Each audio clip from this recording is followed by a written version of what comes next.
وسیلے پہ کفر کا فتویٰ لگایا وہ حقیقت میں وسیلہ نہیں ہے، لیکن یہ لوگ اس کو وسیلہ قرار دیتے ہیں۔ تو شیخ صاحب نے کہا جس کو تم وسیلہ قرار دے رہے ہو یہ شرک ہے۔ اور وہ کیا ہے کہ آپ قبر والے کو براہ راست پکاریں اور یہ کہیں کہ ہمیں اللہ سے بیٹا لے کر دو، اللہ سے شفا لے کر دو، اللہ تعالیٰ سے رزق لے کر دو۔ اب آپ کہتے ہیں کہ یہ وسیلہ ہے، ہم کہتے ہیں اللہ سے لے کر دو، لیکن جب آپ یہ قبر والے سے کہتے ہیں اللہ سے لے کر دو تو آپ قبر والے کو پکار رہے ہیں، اس سے دعا کر رہے ہیں، تو یہ وسیلہ کیا قرار پائے گا؟ یہ شرک قرار پائے گا۔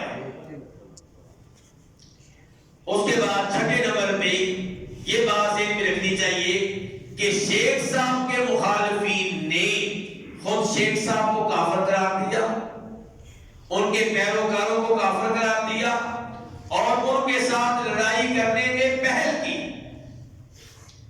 آپ اگر تاریخ کا جائزہ لیں تو شیخ صاحب پیدا ہوئے ہیں 1115 ہجری میں۔ کب پیدا ہوئے تھے؟ 1115 ہجری میں، اور فوت ہوئے ہیں 1205 ہجری میں۔ ایک لمبی عمر پائی ہے۔ اب شیخ صاحب کے پیروکار اپنے علاقے میں موجود ہیں اور وہ حج کے لیے جاتے ہیں، تو 1162 ہجری میں ان کے ماننے والے حاجیوں کو جیل میں ڈال دیا جاتا ہے۔ تو آغاز کس نے کیا؟ مکہ کے حکمرانوں نے۔ اور مکہ کے حکمران کون تھے یہ بھی بات ذہن میں رہے، انہیں کیا کہا جاتا تھا؟ اشراف، یعنی کہ سادات، جن کو ہم کہتے ہیں پاکستان انڈیا میں، تو عربی لوگ کیا کہتے ہیں؟ اشراف۔ تو یہ جو مکہ کے اشراف تھے انہوں نے ان کو جیل میں ڈالا۔ تو آغاز انہوں نے کیا۔ اب اس کے بعد مکہ کا جو قاضی تھا اس نے باقاعدہ حکمرانوں کے کہنے پہ فتویٰ جاری کیا کہ محمد بن عبد الوہاب یہ انسان کافر ہے اور اس کے ماننے والے بھی کافر ہیں، اور پھر ان کے حج کرنے پہ پابندی لگا دی گئی۔ کئی سال یہ پابندی رہی ہے، ان کو حج کرنے کی اجازت نہیں تھی۔ 1185 ہجری میں جو اس وقت کا حکمران تھا مکہ کا، اس نے لیٹر لکھا امام محمد بن عبد الوہاب رحمہ اللہ کو کہ آپ اپنے کسی شاگرد کو، کسی عالم دین کو بھیجیں تاکہ ہمیں پتہ چلے اچھی طرح کہ آپ لوگوں کے کیا نظریات ہیں، معاملہ کھل کر سامنے آئے۔ تو امام صاحب نے اپنے ایک شاگرد کو بھیجا، اس کی گفتگو سنی گئی، اور گفتگو سننے کے بعد قاضی نے طے کیا کہ یہ لوگ واقعی کافر ہیں۔ تو پابندی رہی۔ پھر 1205 ہجری کے قریب آ کر باقاعدہ ان لوگوں نے حملہ کر دیا اس علاقے پہ جس علاقے میں امام محمد بن عبد الوہاب رحمہ اللہ کے ماننے والوں کی حکومت تھی۔ اور یہ بھی ذہن میں رہے، بلکہ اس کے اوپر آگے چل کر گفتگو ہوگی کہ مکہ اور مدینہ میں اس زمانے میں حکومت ترکیوں کی نہیں ہے، ترکیوں کی حکومت نہیں ہے، حکومت کن کی ہے؟ اشراف کی۔ تو بہرحال یہاں بتانا یہ مقصود تھا کہ شیخ کو کافر قرار دیا گیا، شیخ کے ماننے والوں کو کافر قرار دیا گیا، کن امور پہ وہ آگے گفتگو آئے گی۔ 7 نمبر پہ یہ بات ذہن میں رکھنی چاہیے کہ شیخ صاحب نے جب دعوت کا آغاز کیا اس سے پہلے نجد کے حالات کیا تھے؟ لوگ باقاعدہ قبروں کا طواف کیا کرتے تھے، عورتیں باقاعدہ قبر والوں سے براہ راست بیٹا مانگا کرتی تھی۔ ان حالات میں شیخ صاحب نے توحید کی دعوت کا آغاز کیا ہے اور شرک سے روکا ہے، اور جب بھی آپ برائی سے روکیں گے مسائل کھڑے ہوں گے، اگر آپ برائی سے نہ روکیں مسائل کبھی نہیں کھڑے ہوں گے۔ نبی علیہ السلام اگر مکہ میں توحید کی دعوت دیتے رہتے، اللہ کی عبادت کرنی چاہیے کہتے رہتے، یہ نہ کہتے کہ غیر اللہ کی عبادت نہیں کرنی، یہ الفاظ استعمال نہ کرتے کہ لات کی عبادت نہیں کرنی، عزا کی عبادت نہیں کرنی، تو مکہ میں مسائل کھڑے نہیں ہونے تھے۔ مسائل تب کھڑے ہوئے جب آپ نے یہ کہا کہ اللہ کی عبادت کرو اور ساتھ کہا کہ غیر اللہ کی عبادت نہ کرو، ان کے نام پہ بکرے ذبح نہ کرو، ان کے نام پہ منت نہ مانو، تب تو امام محمد بن الوہاب رحمہ اللہ اگر توحید کی دعوت میں اتفاق کرتے اور واضح طور پہ شرک سے نہ روکتے تو ان کے لیے یہ مسائل کھڑے نہیں ہونے تھے۔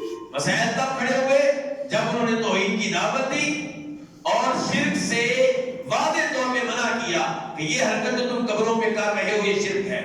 حتیٰ کہ انہوں نے اپنے اس علاقے میں قبروں کے اوپر قائم کیے گئے گنبد گرائے، پختہ قبروں کے اوپر جو بلڈنگیں اور عمارتیں بنی تھی انہیں گرایا۔ تو یہاں سے پھر مسائل کھڑے ہو گئے، یعنی کہ جب بھی آپ برائی سے روکیں گے تب مسائل کھڑے ہوں گے۔ اگر آپ لوگوں سے کہتے رہے نماز پڑھو کوئی مسئلہ نہیں ہے، لیکن جب آپ نماز نہ پڑھنے والے سے کہیں گے کہ تو نے غلطی کی ہے، نماز ہو رہی تھی تو باہر بیٹھا رہا ہے، شراب پینے والے سے کہیں گے تو نے غلطی کی ہے، بدکاری کرنے والے سے کہیں گے تو نے غلطی کی ہے، تب آپ کے لیے مسائل کھڑے کیے جائیں گے۔ اور کوئی بھی یہ تجربہ کر لے، اگر کسی کو شک ہے تو کوئی بھی یہ تجربہ کر سکتا ہے۔ آپ واضح طور پہ اپنی فیملی کے لوگوں کو شرک سے روکیں، مثالیں دے کر کہ یہ چیز شرک ہے، یہ چیز شرک ہے، پھر دیکھیں آپ کا کیا حال ہوگا۔ تو اب میں ان چند اعتراضات کی طرف آتا ہوں جو شیخ صاحب کے اوپر واضح طور پہ کیے گئے۔ نمبر 1 یہ کہا گیا کہ شیخ جو ہیں نبی علیہ السلام کی گستاخی کرتے ہیں، توہین کرتے ہیں، نبی علیہ السلام کا جو مقام و مرتبہ ہے وہ آپ کو نہیں دیتے۔ آپ کے مخالفین میں سے ایک آپ کے زمانے میں تھا سلیمان بن سہیم، اس نے باقاعدہ ایک کتابچہ لکھا اور لکھ کر اس نے مختلف شہروں کے علماء کرام کی طرف بھیجا۔ اس میں کیا لکھتا ہے کہ انہو احلق دلائل الخیرات لأجل قول سیدنا و مولانا، کہ یہ محمد بن الوہاب وہ خطرناک آدمی ہے جس نے دلائل الخیرات نامی کتاب کو آگ لگائی ہے۔ کیوں؟ کیونکہ کتاب میں لکھا ہوا تھا نبی علیہ السلام کے نام کے ساتھ سیدنا۔ سیدنا کا معنی کیا ہوتا ہے؟ ہمارے سردار۔ و مولانا، یہ لفظ بھی لکھا ہوا تھا، مولا کے کئی معنی ہوتے ہیں، تو بہرحال مولانا کا لفظ لکھا ہوا تھا، سیدنا کا لفظ لکھا ہوا تھا۔ اس وجہ سے اس آدمی نے دلائل الخیرات نامی کتاب کو آگ لگائی ہے۔ یہ امام محمد بن الوہاب پہ الزام لگایا جا رہا ہے۔ اور دلائل الخیرات نامی کتاب یہ صوفیوں کی کتاب ہے، اس میں اکثر و بیشتر جو چیزیں لکھی ہوئی ہیں وہ قرآن و حدیث سے ثابت نہیں۔ دوسرے نمبر پہ کہا کہ انہو صح عنہ انہو یقول کہ لو اقدر علی حجرت الرسول صلی اللہ علیہ وسلم حدقتها، کہ یہ وہ خطرناک آدمی ہے جو یہ کہتا ہے کہ اگر مجھے قدرت مل گئی، میرے بس میں ہوا، تو میں نبی علیہ السلام کی قبر پہ بنے ہوئے حجرے کو گرا دوں گا۔ تیسرے نمبر پہ یہ وہ آدمی ہے جو کہتا ہے کہ الصلاۃ علی رسول اللہ صلی اللہ علیہ وسلم یوم الجمعہ ولیلتها بدعۃ وضلالۃ تہوی بصاحبها فی النار، کہ یہ کہتا ہے کہ اگر جمعے کے دن اور اس سے پہلے جو رات ہے اگر درود پڑھا جائے نبی علیہ السلام پہ تو یہ عمل بدعت ہوگا، گمراہی ہوگا، اور یہ کام کرنے والا کہاں جائے گا؟ جہنم میں جائے گا۔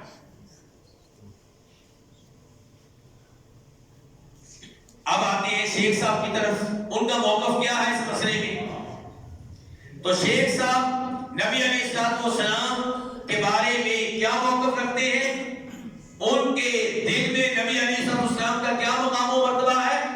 ان الفاظ سے اندازہ لگائیے، کہتے ہیں معنی شہادت ان محمد رسول اللہ طاعته فيما امر وتصديقه فيما اخبر واجتناب ما نهى عنه وزجر وان لا يعبد الله الا بما شرع۔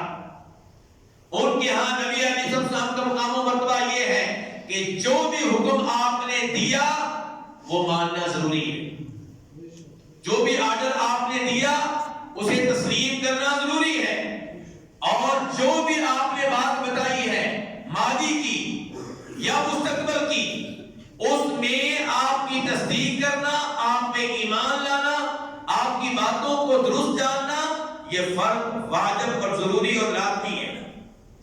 اور جن جن چیزوں سے آپ نے منع کیا ہے، جن جن چیزوں کو آپ نے حرام قرار دیا ہے، ان سے دور رہنا ضروری ہے۔ اور عبادت صرف وہی ہو سکے گی جو اللہ کے رسول نے بتائی ہے صلی اللہ علیہ وسلم۔ اب دیکھیے یہ ہے مقام نبی علیہ السلام کا امام محمد بن عبد الوہاب رحمہ اللہ کی نگاہوں میں، اور انہوں نے نبی علیہ السلام کی سیرت پہ باقاعدہ کتاب لکھی ہے۔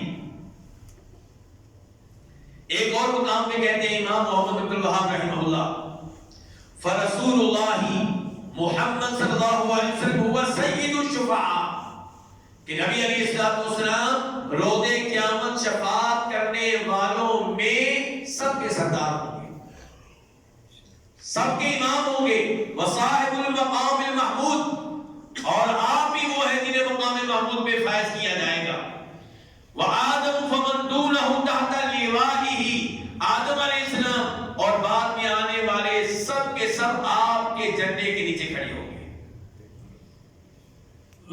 ایک اور جگہ پہ کہتے ہیں امام محمد بن الوہاب رحمہ اللہ، لا بد من الادب مع رسول اللہ صلی اللہ علیہ وسلم، کہ نبی علیہ السلام کا ادب کرنا واجب ہے، ضروری ہے، وتعظیم حرمتہ، اور آپ کی حرمت، اسے عظیم جاننا یہ بھی فرض ہے، واجب ہے،